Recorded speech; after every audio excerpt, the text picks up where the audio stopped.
Assalamualaikum warahmatullahi wabarakatuh. Perkenalkan saya Meta Aulia Putri dari Program Studi Pendidikan Sejarah Angkatan 2019 Fakultas Keguruan dan Ilmu Pendidikan Universitas Mula Warman. Baiklah, pada kesempatan kali ini saya akan menjelaskan Zionisme Israel dan Intifada Palestina. Pengertian Zionisme. Istilah Zionisme berasal dari kata Tison dalam bahasa Ibrahim atau Yahudi yang berarti batu. Maksud ialah batu bangunan istana yang didirikan oleh Nabi Sulaiman di kota Al-Qudus, Yerusalem. Bangunan tersebut didirikan di atas sebuah bukit karangan bernama Zion, terletak di sebelah barat daya Al-Qudus, Yerusalem. Kata Zion sendiri menurut para sejarawan merupakan nama sebuah bukit yang diceritakan dalam kitab Perjalanan Lama, yaitu salah satu bukit yang terletak di sebelah timur dari dua buah bukit dalam wilayah Yerusalem kuno, ibu kota kerajaan Israel pada masa kekuasaan Raja Daud. Zionisme adalah suatu gerakan politik, ekonomi, dan identitas yang dibalut oleh jubah keagamaan. Zionisme juga merupakan gerakan nasionalis Yahudi internasional yang menghasilkan negara Israel di wilayah Palestina. Gerakan Zionis muncul di Eropa Tengah dan Timur pada akhir abad ke-19 dan menyerukan kepada orang-orang Yahudi untuk bermigrasi ke tanah Palestina dengan dalih bahwa itu adalah tanah para ayah dan kakek nenek, dan menolak untuk mengintegrasikan orang-orang Yahudi dalam masyarakat lain untuk membebaskan diri mereka dari antisemitisme dan penganiayaan yang terjadi pada mereka. Gerakan Zionis dimaksudkan untuk mengekspresikan orientasi politik bagi terwujudnya Eretz Israel dengan melalui usaha-usaha sukarela masyarakat Yahudi untuk mencapai transportasi nasionalisnya dengan lahirnya ideologi modern yang kemudian dikenal dengan istilah Zionisme. Zionisme merupakan ideologi yang sangat mendasar bangsa Yahudi. Pada awal dideklarasikannya, Zionisme merupakan keyakinan orang-orang Yahudi bahwa mereka akan memiliki negara-negara sendiri secara independen. Akar sejarah Zionisme semuanya menunjuk pada kota Yerusalem, yang di kemudian hari diidentikan dengan kota suci Yerusalem itu sendiri.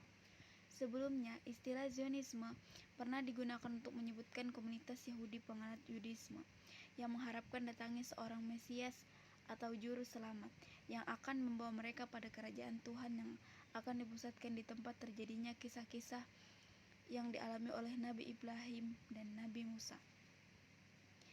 Berdirinya negara Israel berawal dari gerakan Zionisme politik yang pada awalnya hanya merupakan keyakinan bangsa Yahudi akan memiliki negara independen.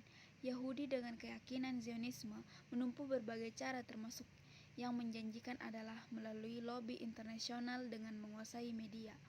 Pada tahun 1917, Inggris mengeluarkan deklarasi Balfour dan menjanjikan akan jatuh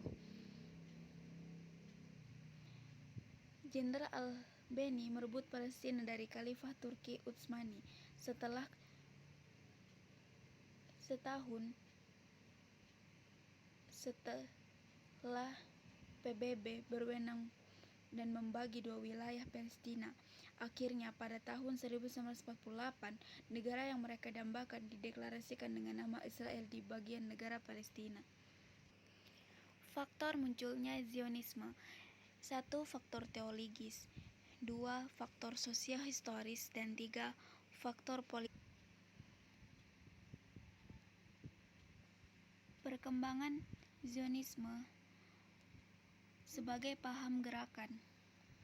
Istilah Zionisme dipopulerkan oleh Theodor Herzl, seorang jurnalis Yahudi Australia, merupakan sebuah gerakan kaum Yahudi ekstrem yang didasarkan pada pandangan akan eksistensi Yahudi sebagai sebuah bangsa yang utuh, sekaligus sebagai bangsa yang terpilih di antara bangsa-bangsa lain di dunia. Dari segi paham Zionisme merupakan paham nasionalisme Yahudi yang cenderung chauvinistik, yang didasarkan pada klaim teologis bahwa bangsa Israel merupakan bangsa pilihan Tuhan dan wilayah Palestina merupakan tanah yang dijanjikan Allah kepada mereka. Menurut Riza Budi, pada dasarnya Zionisme merupakan sebuah teori rasisme dan pembersihan etnis dan bukan sekedar nasionalisme Yahudi sebagai yang didengarkannya. Hal ini didasarkan pada asumsi Zionisme sebagai sebuah organisasi ras Yahudi yang mengusung pemikiran dan cita-cita realisme Yahudi. Theodor Herzl juga mengajukan ide Mesasianisme dalam gerakannya dan dengan tegas menyatakan bahwa dunia akan bebas dengan kemerdekaan kita, bahagia dengan kejayaan kita, apa yang kita usahakan adalah kejayaan kemanusiaan. Oleh karena itu dianggap perlu untuk mendirikan negara Yahudi yang dapat melindungi bangsa Yahudi dari segala penindasan dan penderitaan. Selanjutnya adalah Kongres Zionisme pertama.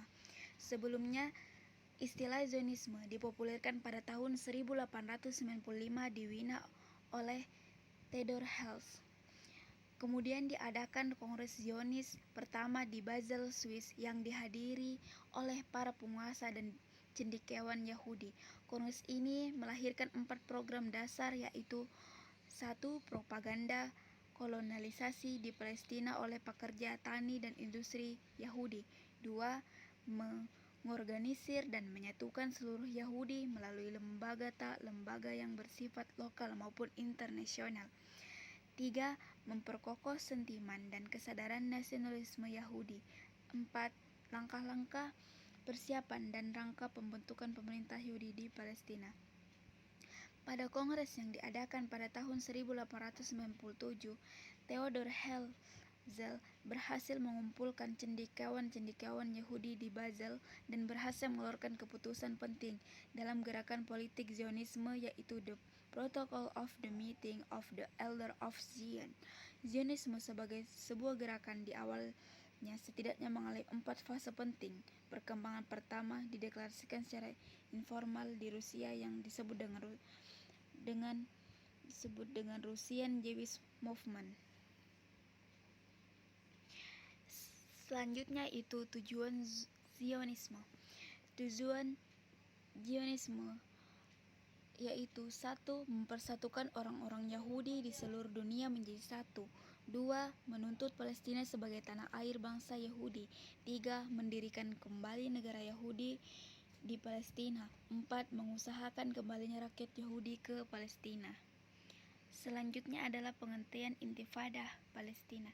Intifada adalah sebuah istilah Islam yang berarti perlawanan. Dalam konflik Israel-Palestina, Intifada mencakup seluruh gerakan perlawanan untuk merebut kembali tanah Palestina pra-Israel. Aksi ini didorong oleh rasa tertindas dan kehilangan yang dirasakan oleh para penduduk Palestina sejak peristiwa pengusiran paksa oleh tentara Yahudi setelah Perang 6 Hari. Intifada Palestina pertama dimulai pada tahun 1987 dan berakhir pada 1993 dengan tujuan Intifada Palestina. 1. Mengangkut ruh kebangsaan dan semangat keislaman. 2. Menyulut semangat perjuangan menghasilkan berbagai kekhawatiran, kelemahan, kekalahan, dan melawan Zionis yang semena-mena melakukan tindakan penjajahan. 3. Menegaskan identitas Islam terhadap bangsa Palestina, juga menumbuhkan semangat berjuang di jalan Allah Subhanahu wa Ta'ala. 4. Menghancurkan keangkuhan para Zionis Israel dan menyerang mereka secara psikologis. 5. Menghantam perekonomian bangsa Israel. 6. Membatasi berbagai upaya imigrasi bangsa Yahudi dari luar negeri dan penduduk. 7. Menghidupkan permasalahan Palestina yang sudah mati di hati orang-orang Arab, Islam, dan dunia. Sekian presentasi dari saya, kurang lebihnya mohon dimaafkan. Saya akhiri. Assalamualaikum warahmatullahi wabarakatuh.